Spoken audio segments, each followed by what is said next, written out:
does this sound like you? Have you ever received an email or a comment, or you're having a conversation with somebody and you get highly triggered by something that somebody else has said, and they can kind of see that, you've been a little bit triggered, and they're like, hey, don't take that personally. Well, there's that. And also the other thing is people teaching it, especially in business. Don't take it personally when you get rejected or when somebody doesn't want your things or your services or your products or whatever. Don't take it personally. And that can be really difficult. Yeah.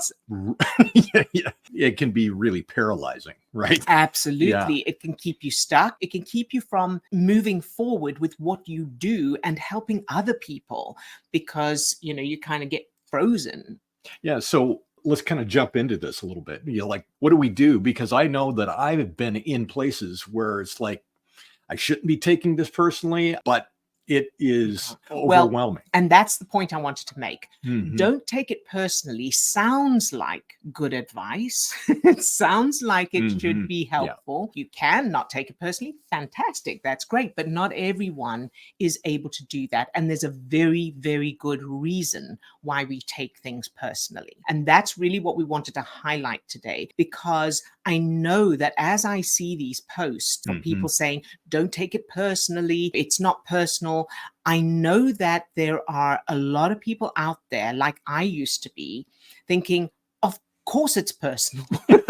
I can't not take it personally, or trying really hard not to take it personally, but unable to do that. Or for me, I know that some of those words, it's like at some point you're like, no, you're just gaslighting me now. Right. That's the other thing. Yeah. Exactly. Yeah. Here's what's actually going on.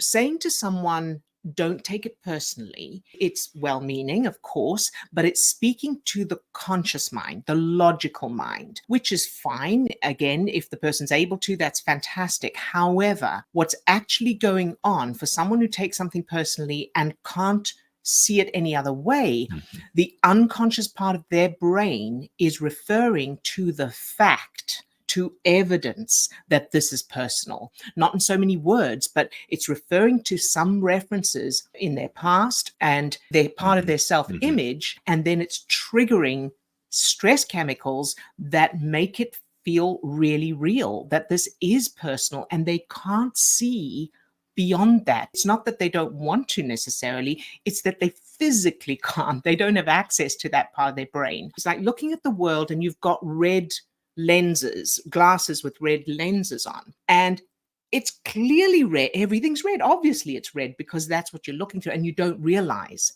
that you've got those glasses on. Someone else who is able to not take it personally has blue lenses on, is going, it's not personal. It's not personal. But you looking through the red lenses, it is personal. There's no other way of seeing it. However, I just want to say, sorry, when you take the red glasses off and you put the blue glasses on, that's the only way to see the world that way. That is the only way to see clearly for yourself that it's not personal. And that happens then automatically. You don't even have to try it. And, as you were talking, I think it's a great analogy.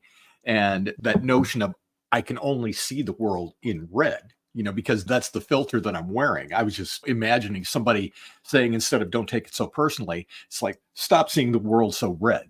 It's like exactly impossible. Can't do it. Exactly. And so the great news is that you can change the references that your brain is referring to that prove that what you're experiencing is personal. Okay, now question, how do we do that? So first of all, just very briefly, all of us have a self-image and worldview that the unconscious part of our brain is referring to, and it's a structure, it's a physical structure. So as we go through life, as we perceive things, as we see things, as we hear things, as we feel things, as we experience things, the brain is constantly referring to that structure of self-image and worldview and determining what we're experiencing means according to that, not according to fact, not according to objectivity. It's, of course, completely subjective. So as the brain refers to that, it then triggers chemicals that create these feelings of there's no point to this, I'm not good enough, they hate me, or this isn't going to work. However, that personal experience or taking something personally is represented for you. And then the conscious mind joins in with that because that's all we're feeling. Those are the only glasses we're able to look through. When we change the so-called evidence that proves those aspects of our self-belief and worldview, then we experience the same situations, people saying the same kind of thing, but it doesn't occur to us to take it personally because we don't have a reference for that. And one of the things that I know we've spoken about before is John Travolta doing an interview with Adam Stott. He auditioned when he was like 16 years old in New York, in Manhattan, and somebody said to him that he should get out of the business. He didn't have any potential. And here's the key, is that his perception of that comment was just, this guy doesn't know what he's talking about. It didn't even occur to him to see it as a thing, as real, to take it personally. And the reason for that is he didn't have the references. His brain was not referring to references that there's anything lacking in him. It was referring to the fact, the so-called fact and evidence, that he has what it takes, and it must be just that person doesn't know what they're talking about.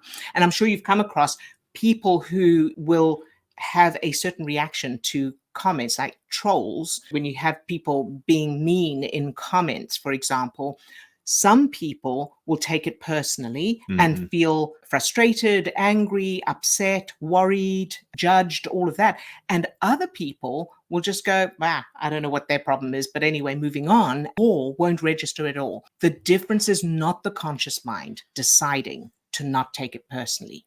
The difference is one person has a reference for the fact that it's personal, and another person has an unconscious reference for the fact that it's not personal. How do we change that?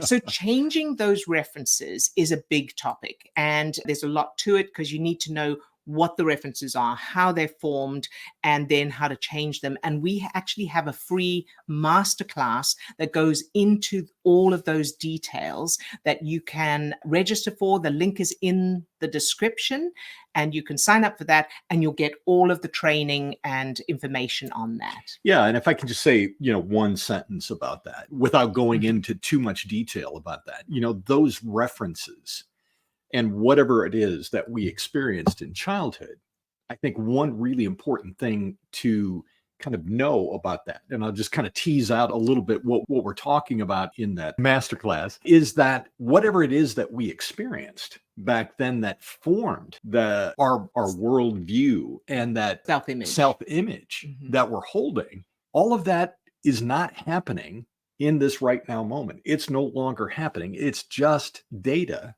that has been stored in our mind. But the unconscious part of the brain can't tell the difference between reality and imagination, or the past and the present. There is no concept of linear time. So to the unconscious part of the brain, everything's happening right now. And that's the key. Everything is happening right now, and it's just data. And we're very adept at being able to change. All of us are very adept at being able to change the data. So that's kind of a little bit of a look into what we'll be talking about. Please join us. We will definitely have a wonderful rest of your day, and we'll catch you on the next one. Bye-bye.